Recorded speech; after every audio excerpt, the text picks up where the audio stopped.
Reincarnation. Quote, "From the unreal, lead me to the real. From darkness, lead me to light. From death, lead me to immortality." Brihadranyaka, one of the oldest and longest of the Upanishads. Belief in reincarnation has long been and remains an articulated phenomenon in Eastern religious traditions.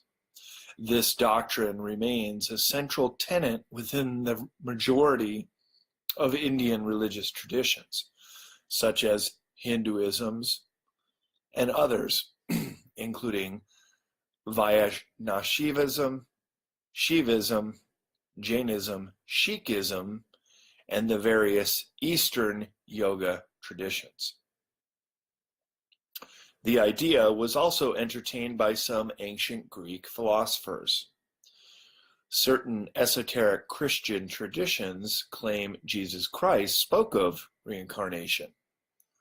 Many modern pagans also believe in past lives, including many in the New Age movement, along with followers of spiritualism, Scientology, practitioners of certain African traditions, and the philosophers of Kabbalah, Sufism, and Gnostic Christianity. The Buddhist concept of rebirth, although often referred to as reincarnation, differs significantly from the Hindu-based traditions or New Age beliefs in that there is no self or individual soul to reincarnate. The phenomenon of reincarnation literally means to be made flesh again. It is a doctrine or metaphysical belief that some essential part of a living being survives death to be reborn into a new body. This essential part is often referred to as the spirit or soul, a so-called higher or true self, a divine spark, or simply I. Upon each rebirth, a new personality is developed during each life in the physical world, but some part of the self remains constant throughout all the previous successive lives. Reincarnation implies that all sentient beings are immortal spiritual beings. A past life scenario automatically infers a future life. This is especially inclusive of human beings. A spirit is not born and cannot die, but exists in an individually postulated perception of that unique entity. As such, every spirit is not the same. Each is completely unique in identity, power, awareness, and ability. Typically, there is no recollection of previous lives, and neither is there assistance from Western religious traditions to help advance an understanding of this seemingly endless process. Nevertheless, our past lives are not dead relics of another time and permanently sealed away from us. Who we are as a soul and as conscious waking personality is strongly influenced by who we have been before. In most cases, we are protected from knowing where these personality influences come from, but they very much shape who we are and how we function, especially on an unconscious level. There are many positive aspects to these seemingly past life influences, such as children who are born with exceptional memories and talents, as if they remembered, and slightly below conscious understanding from previous lifetimes. There is also a full accountability for who we have been and what we have measured out to others in our previous lives as well. It appears that some of our karma must be suspended until we are strong enough to process it in a beneficial manner. Trouble spots and weak points from other lifetimes will keep coming up again and again until we can successfully clear them while keeping a positive attitude in the process. The karmic wheel. To help us to better understand past lives and why we need to be reborn time and again, it is essential to understand the laws of karma. Some of the earliest writings on karma come from the Upanishads, which form the core of Indian philosophy.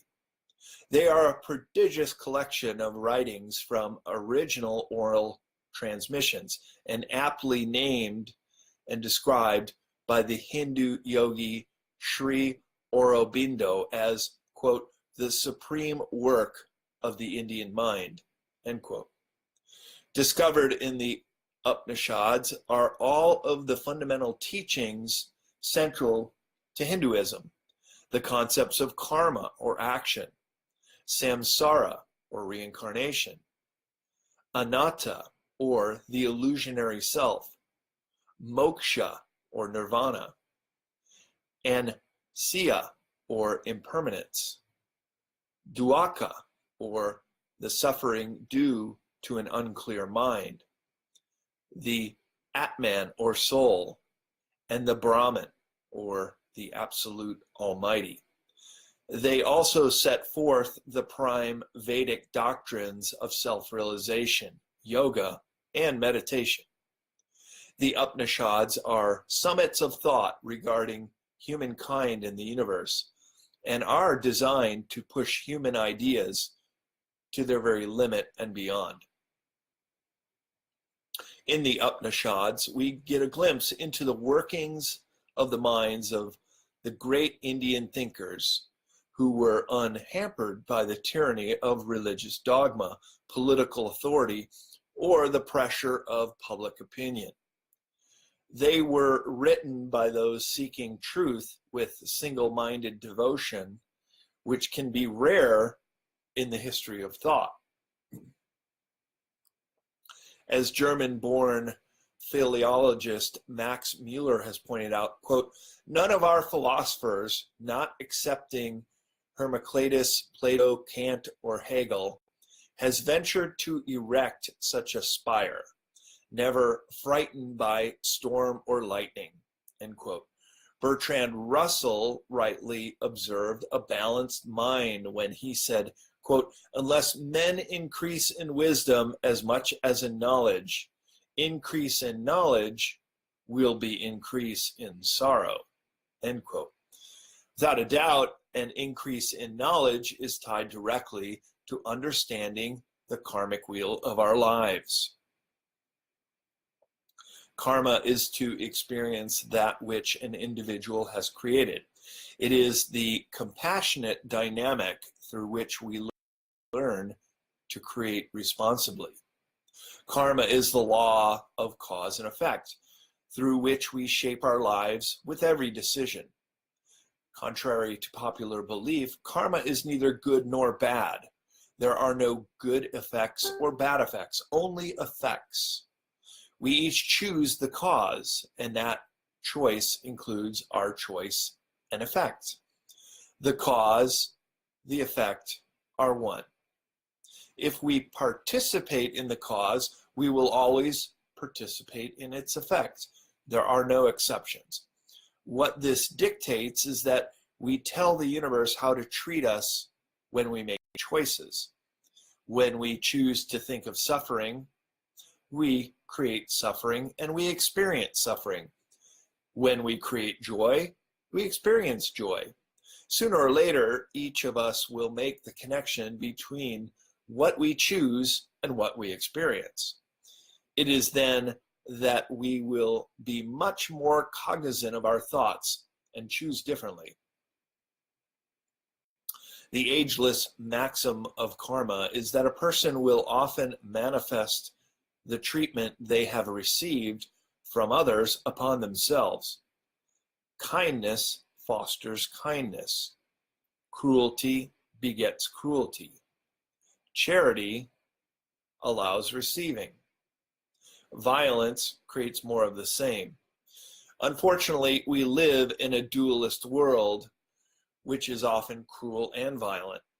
One must be able and willing to use force, tempered with intelligence, to prevent harm of the innocent. However extraordinary this understanding is, self-discipline and courage are required to effectively prevent brutality without being overwhelmed by the malice that motivated the brutality in the first place. Every person, through their current acts in life called karma, can alter their future lives to some extent, but it will take a large critical mass of people to change the destiny of the human race. According to the Buddha, impermanence, suffering, and death are the nature of things on earth. According to this teaching, in order to gain anything, we must lose everything. Death leads to rebirth. Of all the mystery schools or any religion that looks within, reincarnation, and by inference karma, is always a common theme. Tibetan recluse monks in Buddhism, Sufis in the Muslim faith, Essenes in Christianity, Kabbalists in Judaism, and shaman of primitive tribes all spoke about the same thing using different words. Reincarnation was part of Indian culture long before the Buddha articulated the same message in his own words.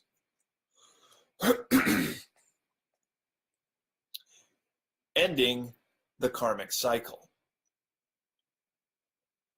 In this dualistic world, and with every new lifetime, a soul will primarily advance by choosing positivity where negativity also exists. If there were no protagonists on this planet, there would be no opportunity for a human soul to choose good or evil, and thereby choose on a spiritual level that they deserve one fated afterlife over another. If we only had positivity to choose from, we'd learn far less, and our soul would not have the opportunity to prove itself. For those of us enrolled in Earth School, and that would be virtually everyone alive, we need sharp duality in our world to challenge us. Our freedom of choice is also an opportunity to direct ourselves towards positive choices and outcomes. When we come to recognize the karmic wheel, even from those who wish to cause us harm, the strong grip of the illusion will begin to lose its power. Karma cannot be overcome. It must be worked off. In other words, if you have hurt someone, be it physically, emotionally, or otherwise, you will, at some future point, have to experience what that felt like to them. The law of karmic effect, is not a punishment, but instead a tool of learning set in place to promote personal growth and development. As we are forced to feel the consequences of our actions, there is a higher likelihood to choose a different course the next time around. It is also important to hold in one's mind that it works both ways. Seek, therefore, to ensure that the effect your presence has upon others you encounter every day has no negative impact. Focus on the most positive and beneficial outcome for everyone involved. A karmic cycle is brought to completion once one has learned the lessons intended and why a particular cycle has begun. If we keep repeating the same mistake, we'll continue to cycle back over and over until we get the message and break the cycle. Ultimately, all of us will learn exactly what we need to learn, and all of us will eventually find our way home. For some, it will take longer than for others. To start releasing karma in your life, it is important to forgive all perceived enemies or adversaries. Love them, but pity them. They, like you, are only the result of their genetic origin, their experiences, reactions, and the choices within their experience. Like most of us, others can only use their limited conscious resources to try to get along as best they can within this weary old rat race, which is the competitive paradigm. For example, if they had the knowledge of all the secrets in the universe, they wouldn't have wronged you. It is far better to realize their human nature for what it is, to totally forgive them, and then to lovingly delete any negative images of them from your mind. This frees up lots of mental time within which you may entertain positive images, custom imagined by you and for you. Plus, it frees up your old enemies to evolve. Within the context of the goal to thrive and to evolve to our full human potential, how might we view the idea of reincarnation? If it is useful to show that we are far more than our physical bodies, then it can be a concept that is helpful towards changing our consensus reality. And this can serve to remind us of our true nature. So, although scientific proof is not necessary, the research described below is compelling and thought-provoking. Past life memories and birthmarks. University of Virginia professor Ian Stevenson has published books and peer-reviewed research papers about their work in examining cases of early childhood past life memories and birthmarks. The most detailed collection of personal reports concerning reincarnation were published in 1980 by Professor Stevenson in his book, 20 Cases Suggestive of Reincarnation. He had spent over 40 years devoted to the study of children who have spoken about past lives. In each case, Professor Stevenson methodically documented the child's statements. Then he identified the deceased person the child allegedly had a connection with and verified the facts about the deceased person's life independently. And he found they matched the child's memory almost identically in every case. He believed that his strict methods ruled out all possible normal explanations for the child's memories. However, it should be noted that a significant majority of Professor Stevenson's reported cases of reincarnation originated in Eastern societies, where the dominant religions of these cultures often permit the concept of reincarnation. Following this type of criticism, Stevenson published a book on European cases, which came to the same conclusions on reincarnation.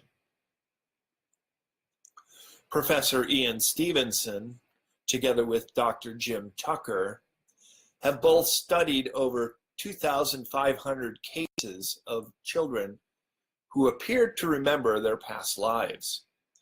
These two psychiatrists and their associates investigated each case independently. Professor Stevenson summarized their findings as follows. Reincarnation is not the only explanation for these cases, but it is the best explanation we have for the stronger cases, by which I mean those in which a child makes a considerable number, say 20 or 30, of correct statements about another person who lives in a family that lives quite remote from his own and with which his family has had no prior contacts. When we talk about remoteness, we don't necessarily just mean physical distance. We know that two families can live only 10 kilometers apart, and yet they can be very remote because they belong to different economic and social classes, end quote. Professor Stevenson has also matched birthmarks and birth defects to wounds and scars on the deceased, verified by medical records such as autopsy photographs. Stevenson's research into birthmarks and congenital defects has particular importance for the demonstration of spirits being reborn, since it furnishes objective and graphic evidence of reincarnation, superior to the often fragmentary memories and reports of the children and adults questioned, which, even if verified afterwards, probably cannot be assigned to the same status as birthmarks and birth defects. Out-of-body experiences. Out-of-body and near-death experiences also furnish data strongly suggesting the mind or spirit can function outside of the body and outside of time and space as we experience it through our bodies. This data indirectly supports the idea of reincarnation. The oldest out-of-body experience, or OBE, or near-death report on record, appears to be the story of as told by Plato in the Republic. After being killed in battle, came back to life on the funeral pyre and told of his journey into another world. He was told that he must be a messenger to humanity by returning and informing others what he had observed, which greatly inspired the ancient Greeks. An out-of-body experience typically involves a sensation of floating outside of one's body and, in some cases, perceiving one's spirit removed or outside the physical body, which is called autoscophy. The first extensive scientific study of OBEs was made by Celia Green in 1968. She collected the written first-hand accounts from a total of 400 subjects recruited by means of appeals in the mainstream media and followed up with a questionnaire. Some 80% reported feeling that they were disembodied consciousness with no external body at all. About 1 in 10 people has reported having an out-of-body experience at some time in their lives. It is claimed that those experiencing an OBE will sometimes observe details which were unknown to them beforehand.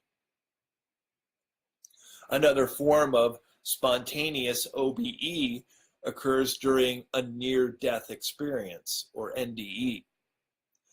The phenomenology of an NDE usually includes physiological, psychological, and transcendent factors such as impressions of being outside the physical body. Typically, the experience follows a distinct progression, starting with the sensation of floating above one's body and observing the surrounding area. The best known reports are the hospital studies where a recently deceased spirit observes active conversations in other locations and can relate the details of those encounters at a later time when brought back to life. These conversations are confirmed by the people who were being observed by the spirit. They routinely testify that no other person could have known the content of their conversations. Those having an OBE or NDE, astral traveling, remote viewing, and even ghost sightings share the same experience with a variety of spirits who also occupy those realms. These are the parallel realities with which we already have an interpersonal or shared dream reality. Ghosts are apparitions in this realm. Relatives often see their recently departed loved ones, and they appear like a ghost in the source field. Sometimes conversations are shared. If the patient is resuscitated, they are likely to remember the content of their conversation with the loved one. The NDE suggests that there is an energy or spirit body which separates from the physical body at death and lives on in another dimension of reality. But skeptics and debunkers dismiss any new NDE reports, claiming that reading about such experiences has programmed people to imagine or to expect the phenomenological features of the NDE, including being out of body, passing through a dark tunnel, seeing and passing into the light, meeting deceased relatives or friends, having a panoramic life review, and being told by a deceased relative or spirit guide that the person must return to the physical body, as it is not yet his or her time to transition to their side of the veil.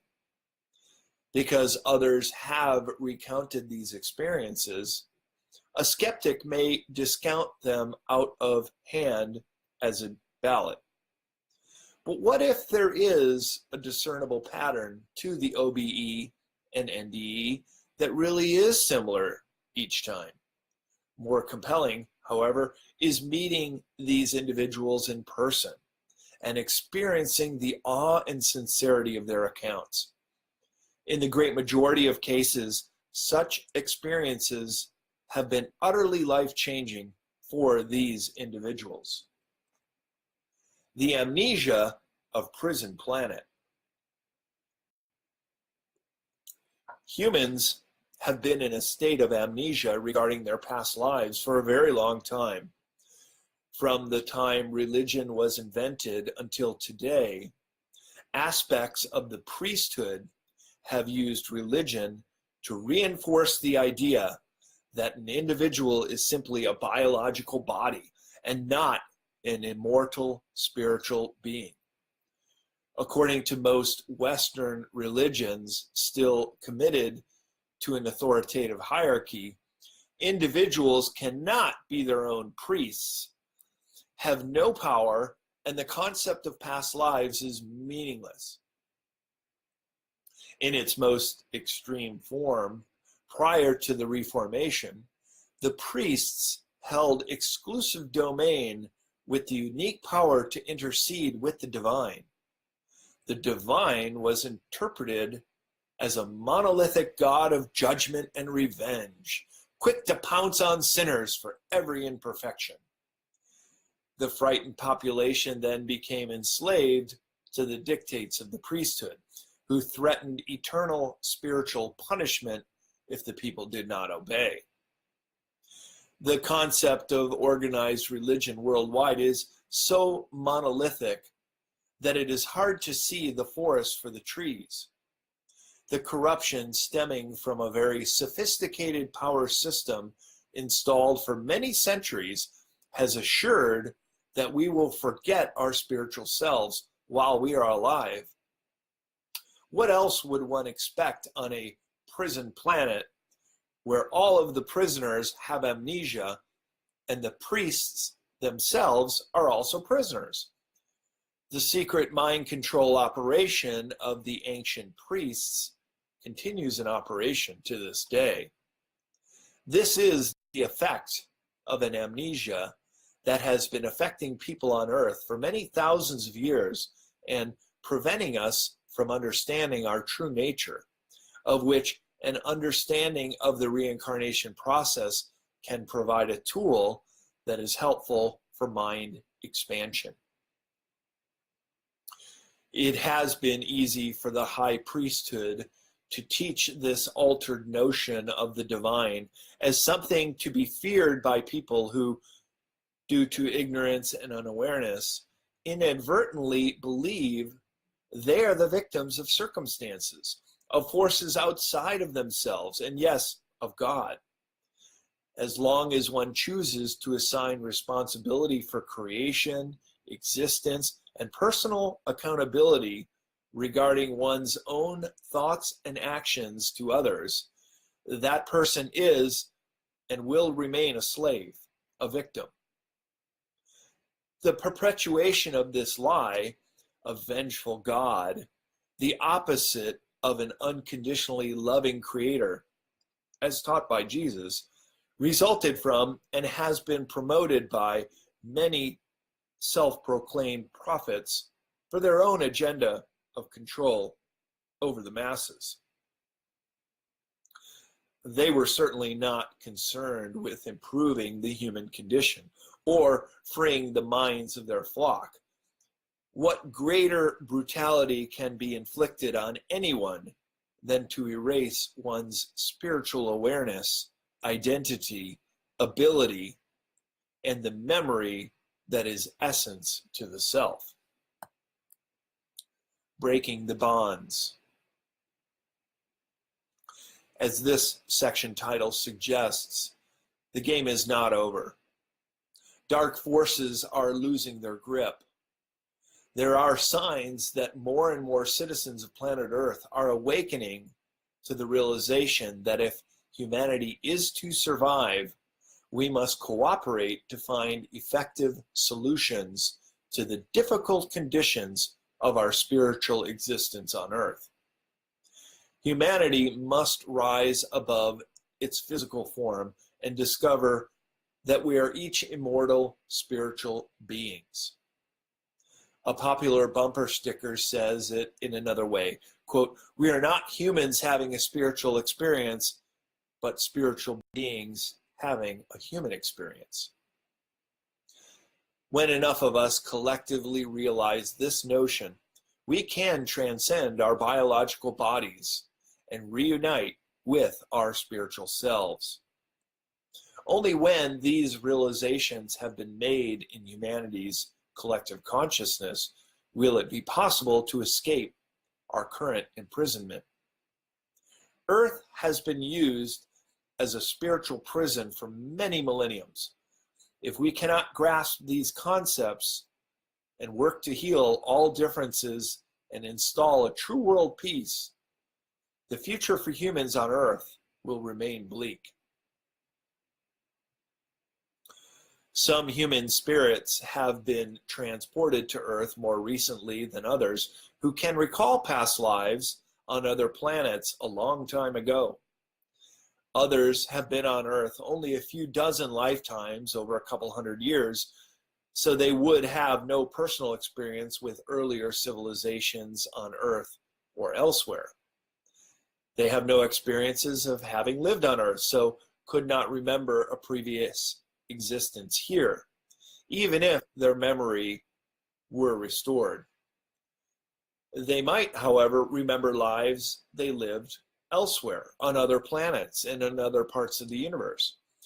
Some in bodies we might describe as extraterrestrial. A few have been here since the first advanced space colonies were established, which became the high civilizations of Lemuria and Atlantis, and still others in our distant past. Some people have evolved from animals recently and have few, if any, past human memories. In any case, the human spirit of Earth are here forever until we can break the amnesia cycle, conquer the electronic traps set up by our captors of long ago, and free ourselves. There is much more information about the electronic screen traps in our solar system in the Esoteric series book 2, Future Esoteric, The Unseen Realms. Until we make the major collective conscious breakthrough, that we are immortal spiritual beings, humans on earth will continue to live a series of consecutive lives over and over again. The same immortal spiritual beings that lived during the rise and fall of civilizations in India, China, Mesopotamia, Greece, and Rome currently inhabit bodies right now in America, France, Russia, Africa, and around the world. In between each lifetime, a human spirit is sent back again to begin again, as though the new life was the only life they had ever lived. They begin anew in pain, in misery, and in mystery. The human condition will not take a giant leap for the better until humans, as a species, embrace the notion of reincarnation. Until then, we are sentenced to eternal imprisonment, like all other spiritual beings on earth. But if we can disable the moon and Mars electronic force screen traps and the black night satellite keeping us in a state of perpetual amnesia, there may be hope. The greatest weapon of the old empire is our ignorance of what they are doing to all the immortal spiritual beings on earth. Disbelief, propaganda, and secrecy are the most effective weapons they empower. We, as the human species, can very quickly spiritually evolve if we could freely remember our own past lives. The only way this will ever happen is to communicate, coordinate, and resist the blocks that have been set up to make us forget. We have to tell other people, and we have to communicate openly with each other. Communication is the only effective weapon against secrecy and oppression. It will also help us release the karma we have been carrying along, thus making huge advances in our own spiritual lives. As we begin to remember more about our real past, we will come to realize that the rest of our lives are in the future. Eternity is not just in the past, eternity is also in the future. Helping us understand our spiritual self. First, we must understand that we have not been allowed by the controlling classes to know about our true spiritual selves for many centuries. Humanity has been misinformed about the reality of its soul, of life after death, and the machinations of reincarnation. Second, Western religions are a great source of scientifically erroneous information about the afterlife, based on texts which are apocryphal and yet are held sacred as a matter of faith. Academic science prohibits the teaching of the reality of life after death, even though it is supported by empirical evidence. The scientific establishment thus perpetuates an erroneous view of human reality. Religious wars, such as Christianity versus Islam, are a result of this imposed ignorance. If allowed, science can demonstrate the true nature of the soul and its life, both in the spiritual and the exo-political dimensions. The real picture is that consciousness is everywhere in the universe. Our minds create definitions of physical things by delineating a particular field of consciousness and giving it a name. For example, people, rocks, stars, and other objects are all identified for their physical attributes. When a person recalls a past life, that person probably goes into some form of altered state of consciousness or tunes in to a particular portion of the oversoul of universal consciousness. And then memories can flow into their conscious mind. The conscious mind interprets the experience and creates a field that is then referred to as a past life. This tuning in process can be very imprecise, the precision depending on the person, their experience with the process, and the particular type of altered state being used. Scientologists use an e-meter device to collect a spiritual discharge when examining past lives and other engrams related to the reactive mind.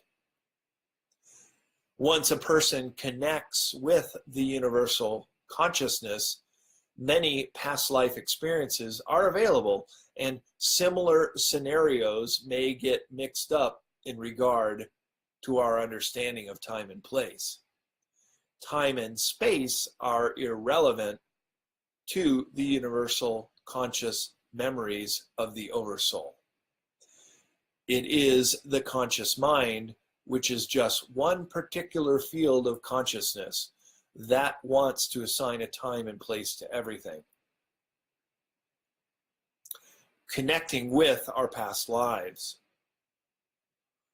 Those who wish to prove the existence of their soul for themselves, be they believers, skeptics, agnostics, atheists, or scientists, may do so by simply applying the words of an American biologist, Dr. Thomas D.S. Key, who noted, quote, "Your interpretation of hearing an inner voice while reading or praying silently is interesting as evidence of our soul," end quote.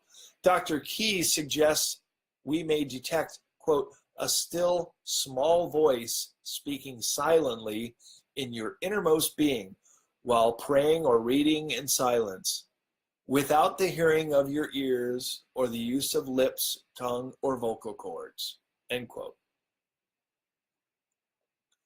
In the Eastern traditions, meditation and chanting hymns have long been techniques to connect with visions of our past lives. Sufis say chanting polishes the heart. The Baal of India continue the age-old chanting and musical way after Brahman, or the Absolute Almighty in Hinduism.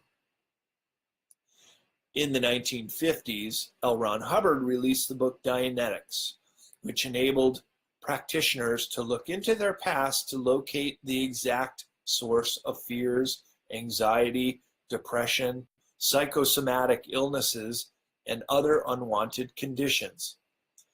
As people looked into their past, time and again they came into contact with memories of incidents that were prior to this lifetime.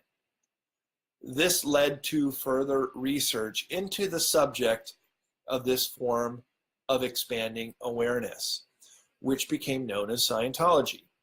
One of the more controversial New Age philosophies, Scientology came under heavy criticism from the mainstream media. Perhaps once again, this is a form of help towards awakening, which can be distorted by both its adherents and detractors. And perhaps only those who are dedicated long-term practitioners are in a position to evaluate their own experiences, since help comes in many forms. One of Scientology's main tenets is, quote, "What is true for you is true for you," meaning no evaluation or invalidation is made to what someone else feels is true to them. The sole purpose of recalling past incidents is to make one more sane, happy, and able to optimally function in the present time.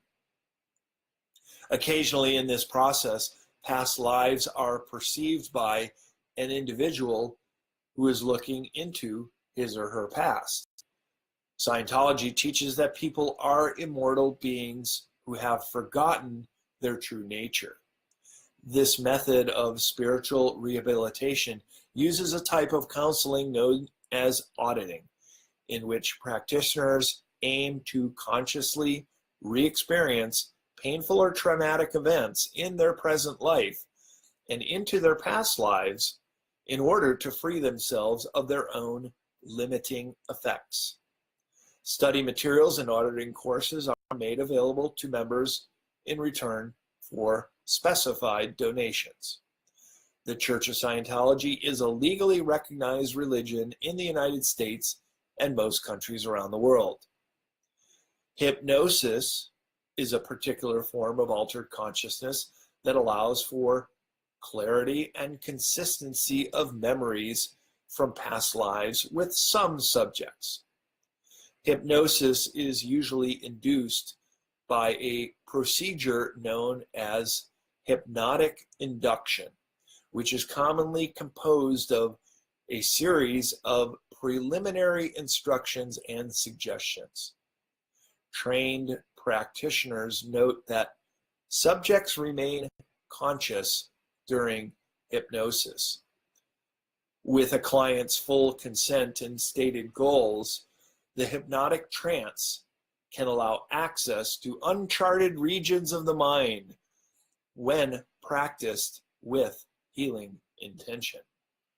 The mystics knew there is far more to life than meets the physical senses.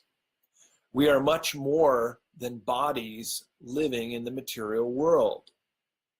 Reincarnation suggests that at our essence, we are souls with a long history of birth and rebirth that shapes our current life circumstances. The masters have been saying for eons that we are here in Earth School to learn vital lessons, and simply being aware of what those lessons are can help us to complete our personal tasks and evolve. By becoming more aware of our past lives and the elements of our everyday self that are parts of our more eternal nature, we can discover how the elements in our lives that are often the most difficult are in fact the precise opportunity to learn what we essentially need to know. We can then give greater priority to learning the vital lessons we need to retain in this lifetime, apply those more consciously, and ultimately become enlightened. Mystics spoke of their past lives for millennia, and sometimes of future lives, but those are expressions of the experience of being bound by linear time. For those who can recall their previous lives, they are accessing personal information from what some mystics have called the oversoul. The oversoul is a term symbolizing the repository of all the personal memories from all of the incarnations it creates. In fact, there is no such thing as reincarnation. There is only incarnation. But for the sake of familiarity, the term reincarnation has been used.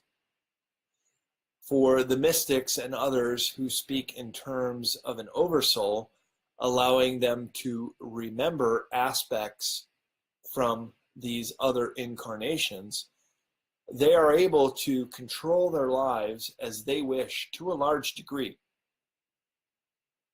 For the average person, this knowledge can assist in the unfolding of our program for the life we are experiencing. Those who equate the term oversoul with universal consciousness liken it to the concept of what many call God, where we all spiritually originate.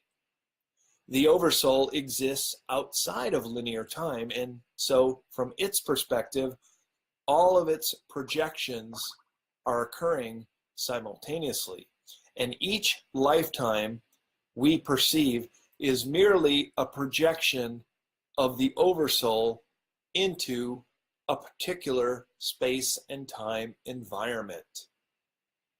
A silver cord connects the oversoul with the physical body, and acts as a communication link.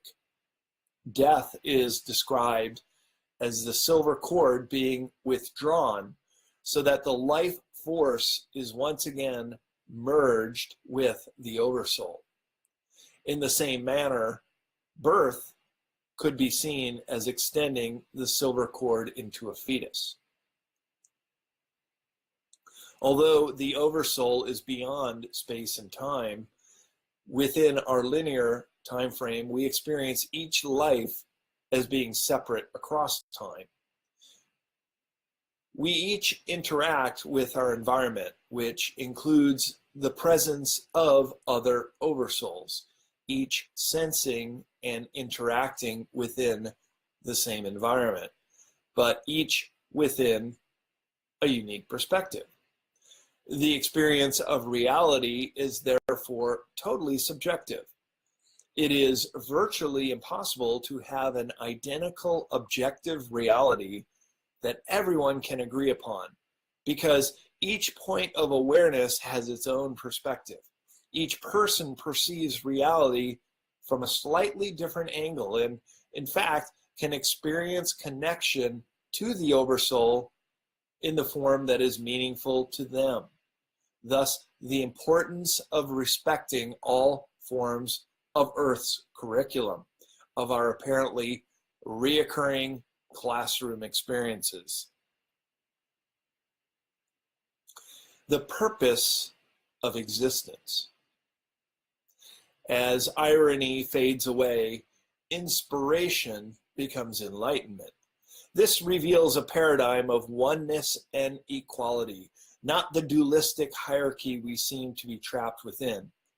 Oneness shows that the future is past, or said another way, the cosmos has already happened as an idea, yet it is now being represented to us in real time. Higher consciousness, enlightenment, and the loss of fear comes from the meaningful experiences and lessons learned with the understanding that there truly is only one law, known to many as the law of love. When a person leads a life expressing this belief, the mind and the heart begin to open to new realities, and other dimensional truths become known. Ironically, truth is a slender thread in the cosmos, as it were. The everything as perceived via enlightenment becomes our own personal truth. This is because oneness is indicative of an ultimate resolution. This is the holographic piece called eternity. Meanwhile, the gravity-laden universe marches on as a programmed reality, yet perhaps one might glimpse the proverbial light at the end of the tunnel.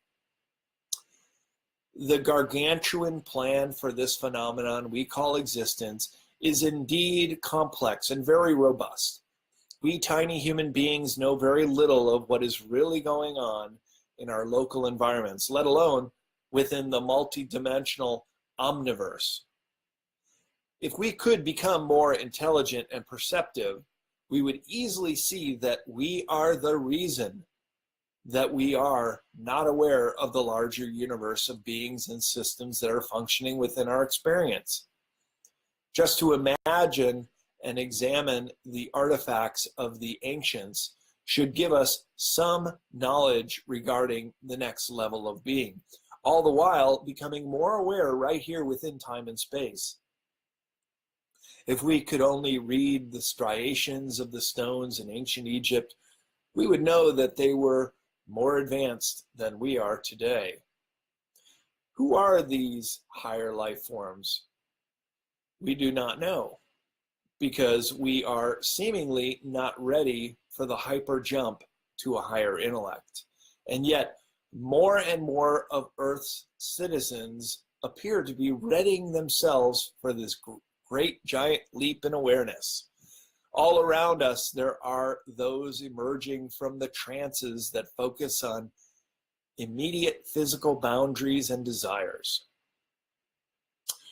What psychics and mystics have always known, science is beginning to understand and codify. The essential message is that we are all made up of energetic vibrations, and that the energy of any individual can communicate and interact with the energy of others, and then with the universe itself. The creation energy is the soul of all living things, our spirits. It is what we all are. Our human bodies are made of atoms, but our spirit is made of energy. When Earth physicists can fully understand this energetic field of science, when they're thoroughly convinced that the soul of the human body is part of God, made solely and exclusively of energy, then they'll have to redefine God as a great positive and intelligent force pervading the entire universe. As we continue to open our minds, we will find ourselves in a conscious universe that is infinite beyond our current grasp of reality. And at that point, we will enter into a new era where we can create the ideal society for all people. And we shall begin to examine this in the next chapter.